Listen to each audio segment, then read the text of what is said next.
Encore, mais dans une autre région avec un bel événement en ce moment, c'est la saison des amours pour les cigognes. Il y en a 800 couples en Alsace, bien sûr, entre Colmar et Turkheim. Raphaël Tacquart et Jacques Boivin. Dès leur arrivée au printemps, elles font tourner les têtes des Alsaciens, surtout celle de Lucien Forer. Chaque jour, ce retraité veille tendrement sur ces cigognes, tout en haut de cette église du XIVe siècle, son coin de paradis depuis 15 ans. Au début, c'est une petite passion, mais au fur et à mesure des années, ça devient une grande passion. Et maintenant, je suis, entre guillemets, presque fou de mes cigognes. Petite déception cette année pour Lucien, pas de cigogneaux sur le nid de la collégiale Saint-Martin. Là-bas, elle est toujours en train de couver.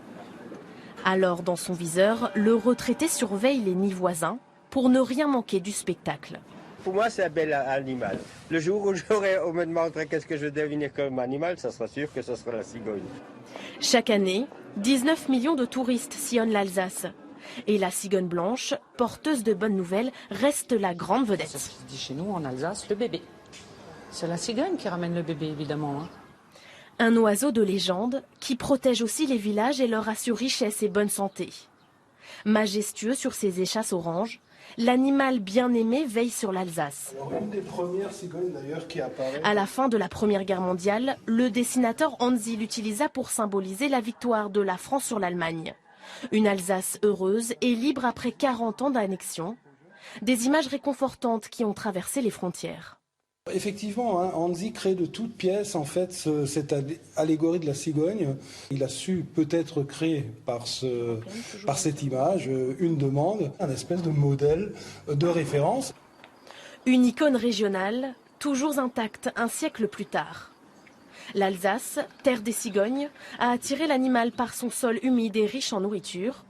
Aujourd'hui, elles aiment vivre en plaine, toujours en hauteur dans des nids pouvant atteindre les 500 kilos.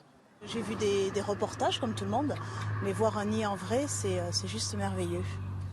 Pourtant, 30 ans plus tôt, l'oiseau migrateur avait quasiment disparu, victime de l'assèchement des plaines et des pesticides. Cigogne, que vous n'allez jamais te dire comme ça. Gérard Veil a consacré une partie de sa vie à militer pour le retour de cet animal emblématique de la région. Da wo die Storken sind, ist die Welt in Ordnung. Là où sont les cigognes, le monde est en bon état. Mais le pari n'était pas gagné. Il a fallu les suivre de près et recréer leur milieu naturel. Aujourd'hui,